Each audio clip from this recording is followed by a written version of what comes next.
How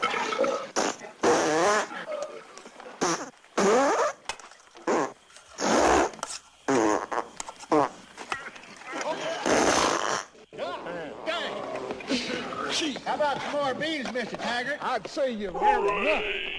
The following program contains violence, disturbing imagery, nudity, and, oh my God, why are you even watching this? Just run away. This shit is going to give you nightmares.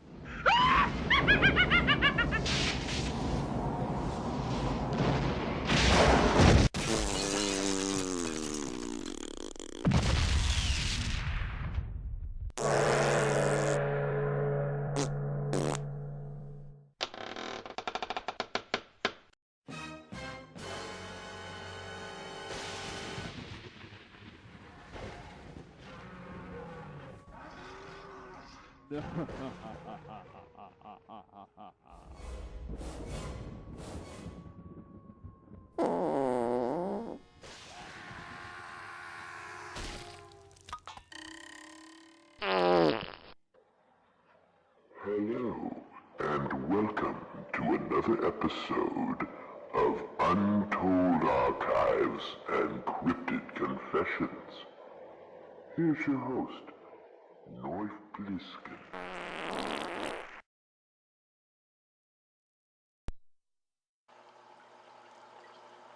Alright, what's up everybody? Phew, it's a little bit ripe in here, isn't it? Jeez. Alright, that's better. Alright, it's that time again. Saturday night. Time for Untold Archives. We're on episode 16 now. And I gotta be honest with you, this show really stinks tonight. It's a story about a gentleman I know, an associate of mine up from Northern California who just moved down here to SoCal.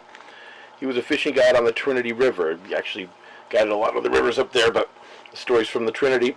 And he's got a plethora of crazy stories, but this is the most profound. It's, you know, to him the most scary, and I think it's the funniest myself. But he never showed any signs of being amused. You know, in fact, he told me he wouldn't wish this upon his worst enemies.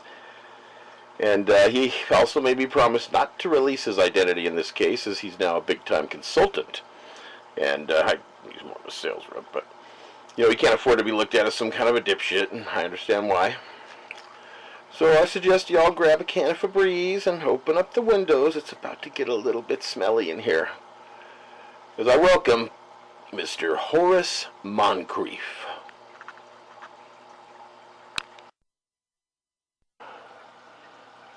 Yeah. Move the dock right in here. Yeah, okay, yeah. Okay, yeah, hey, hi. I was one of them rare individuals who was lucky enough to get paid for doing what I love, fishing. I used to take people down the Trinity on a guided drift boat, you know, fly fishing for silver bullets, or in layman's terms, steelhead. Steelhead or rainbow trout, have access to the ocean and later come back up the river to spawn after reaching monstrous sizes out at sea for a spell. Confirmed. One particular day, I had just dropped off my clients, it was the end of the day. After I secured my boat on the trailer and at the takeout spot over there, I had decided to go through a few casts myself about 200 yards down the river.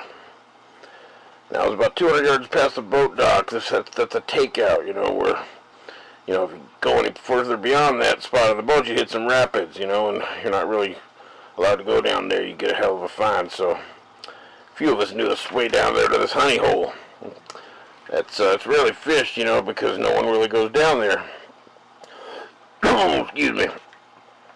You can't really take a drift boat down there at all, and nobody walks down there, so I had just released about a 14-pound pig, I'm not kidding, this thing was huge when it hit me in the nostrils, man. It was like being punched in the nose by a school bus.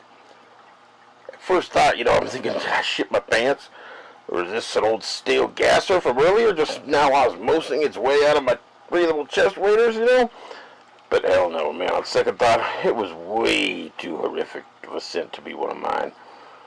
That's when I heard the first one, And it started coming from the bushes, man. The sickest gassers I had heard, man.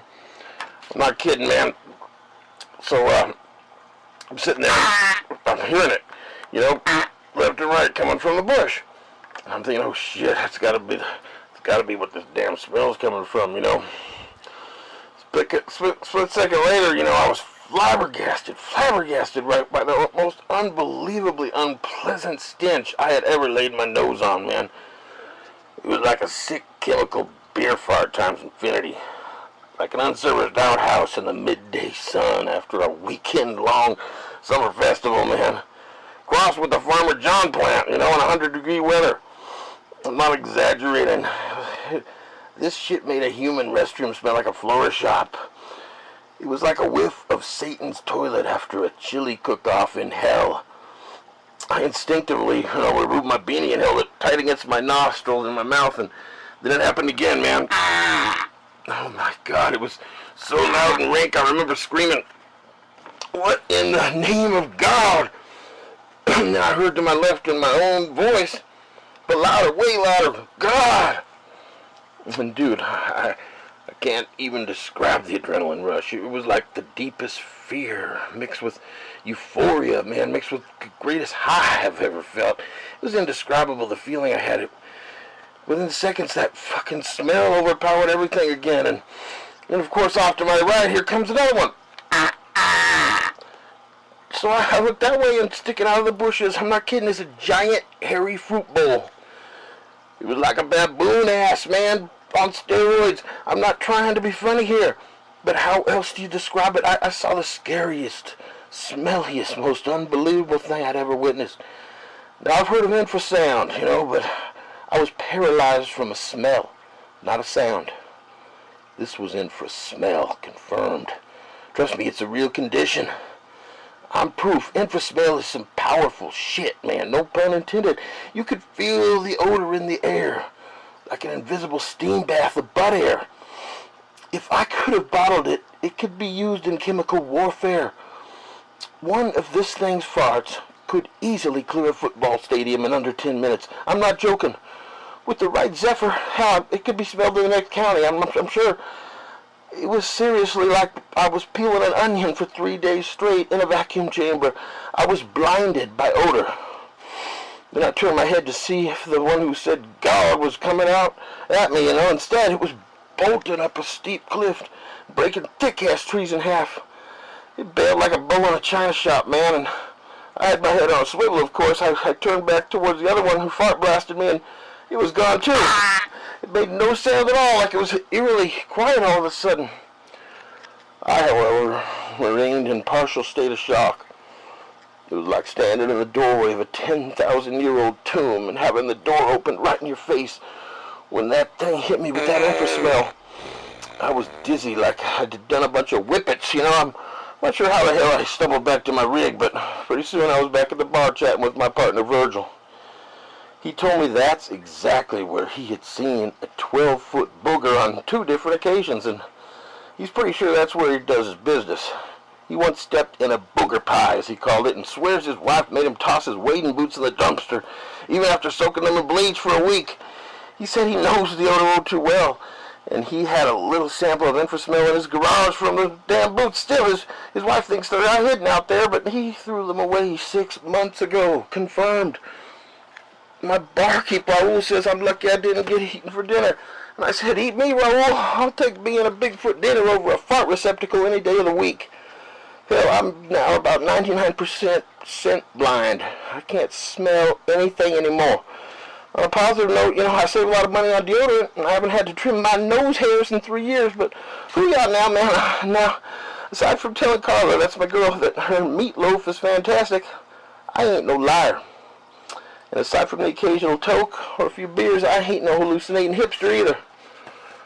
You can believe me when I tell you, I really did encounter the Gas-Squatch. Y'all take care now, alright? You hear?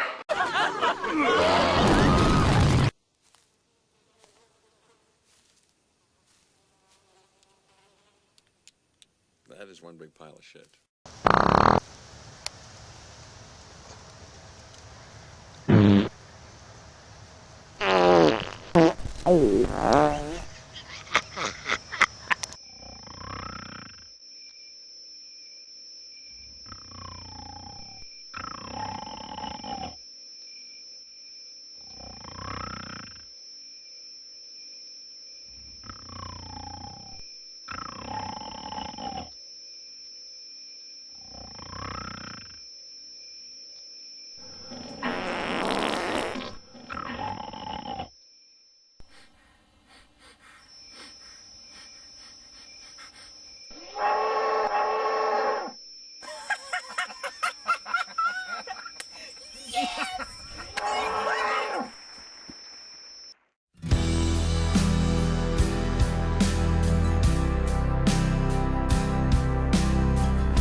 Gas-Squatch.